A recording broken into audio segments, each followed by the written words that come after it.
Simon here from Simon Says Cycling. Today I'm going to talk about setting a team strategy for a race. Now we're talking about local racing. This could be masters racing, Cat 3, Cat 4, Cat 2. This doesn't really apply to the pros or if you're in a very organized Cat 1 team. Now I'm talking more about just people who are there to enjoy racing and probably work full time but love cycling and love racing.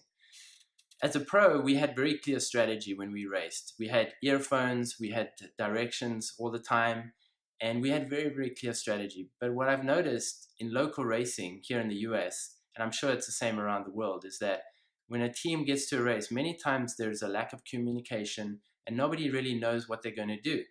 So here are a few tips on how to get the team all on the same page before the race. Because if you can do this well, then you have such a big advantage over the rest of the riders.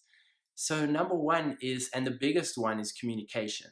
Get together before the race and discuss the strategy and have a clear plan. So many times we have this intention, but then we get to the race and there's some nerves and distractions, and next thing you know, you haven't even spoken to your teammate before the start. So make a plan to get together half an hour before for 10 minutes and have a clear plan. Here are some of the strategies you could implement to really help your team have the best shot at success.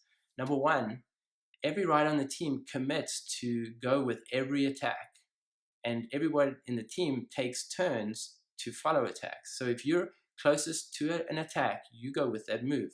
When that move comes back and there's another attack, whoever from the team is closest to that attack, their job is to go with that move.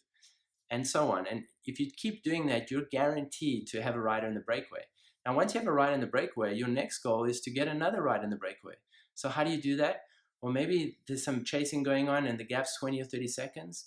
Maybe you come from halfway down with surprise, maybe with a teammate, and you jump as hard as you can into the idea of getting a gap. You don't want to tow the whole pack with you. You want to get a gap right away. If you don't, you'll sit up. But getting a gap, one rider from your team takes you halfway or 3/4 of the way across the gap, all out effort, 30 seconds to a minute, and then your job is to close that final 10, 20 seconds to the break. Now, there you have two riders in the break. And you can keep repeating that or going with counterattacks and following counterattacks. And the goal is really to get as many as your teammates as possible in the breakaway. And from there, you can decide on how you want to play that out. If you want to work for a sprinter, if you want to try get another rider to ride a clear solo for victory.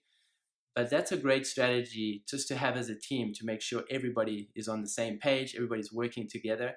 And honestly, it's a lot more fun when you come together as a collective unit with a collective goal, united for that goal.